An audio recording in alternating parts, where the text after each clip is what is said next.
Bakit may mga babaeng nakalabas ang dede? Mahinhin ba yon na ilabas mo yung kalahati ng bundok ng Sinai para pagpiestahan ng mga lalaki? Mahinhin bang damit? Yung nakalabas, pati yung gatla ng puwit mo,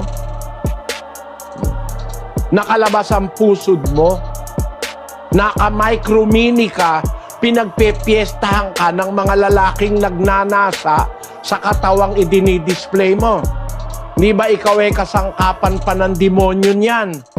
Dahil yung mga lalaki ngayon natutukso mag-isip ng hindi maganda dahil sa idinidisplay mo na katawan mo. Pagka ganyan ang mapapagkita ng lalaki, makakalimutan mo yung asawa mo, makakapangalon niya ka nga dahil lang sa damit. Ang katunayan, mayroon pong naging survey ng mga babaeng nire-rape.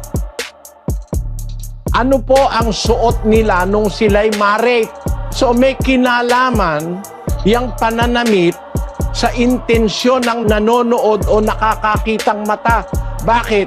Ang ating mga mata, mayroon yan tinatawag na concupiscence.